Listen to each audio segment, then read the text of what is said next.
sommes sur le stand du point apprentissage de la CCI de Colmar et du Centre Alsace. Bonjour Rodolphe Birling, est-ce que vous pouvez nous parler un petit peu d'apprentissage ? Oui, alors comme chaque année nous sommes présents sur le salon emploi formation donc pour présenter l'apprentissage aux familles essentiellement, donc des jeunes qui sont en âge d'être apprentis entre 15 et 25 ans.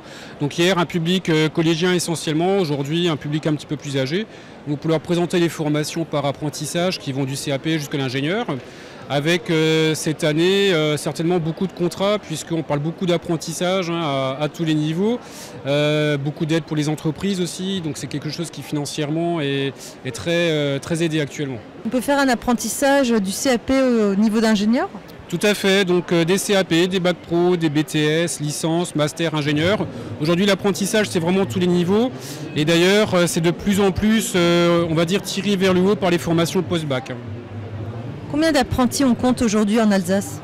Alors nous avons entre 15 et 16 000 apprentis actuellement en Alsace, avec on va dire à peu près la moitié sur des niveaux infra-bac et l'autre moitié sur des niveaux post-bac.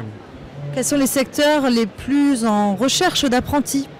Alors aujourd'hui, il y a beaucoup de demandes dans l'industrie, dans les métiers du bâtiment et dans l'hôtellerie-restauration essentiellement.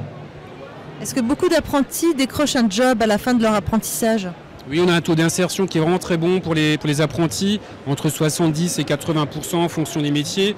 On voit bien qu'un apprenti a beaucoup plus de facilité à trouver du travail par la suite, du fait de son expérience. Il a déjà un pied dans le monde du travail. On peut faire un apprentissage jusqu'à quel âge ? Alors c'est jusqu'à 25 ans, c'est-à-dire jusqu'à la veille du 26e anniversaire, on peut démarrer un contrat d'apprentissage. On peut même aller jusqu'à 30 ans quand on est en poursuite de formation. Et pour les apprentis reconnus handicapés, il n'y a pas de limite d'âge du tout. Est-ce que vous pouvez nous parler un petit peu de l'apprentissage transfrontalier ? Oui, donc c'est quelque chose qui est possible depuis bientôt 3 ans.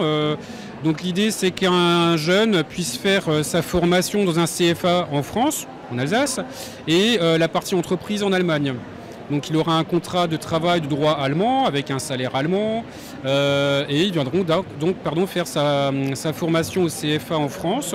Alors c'est un dispositif qui démarre timidement. On a aujourd'hui à peu près 70-75 apprentis transfrontaliers de référencés sur la région. Est-ce que ces jeunes doivent parler un allemand correct ? Alors selon les métiers, le niveau de langue va être plus ou moins bon. C'est sûr que pour les métiers de contact avec le client, on demande quand même un bon niveau d'allemand. Après, pour des métiers en production, il faut avoir de bonnes bases, mais on ne va pas vous demander d'être bilingue. Par contre, il faut être en capacité, une fois qu'on est sur le terrain, de bien s'imprégner et de pouvoir effectivement converser au quotidien. Est-ce que l'image de l'apprentissage change peu à peu ? Oui, on a quand même une image qui est de plus en plus valorisée. Les familles, les jeunes se rendent bien compte que c'est un dispositif qui est efficace déjà.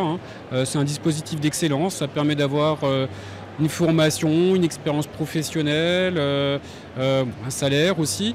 Et puis pour les entreprises, c'est clairement un dispositif d'excellence. Ça a toujours été le cas et ça l'est toujours.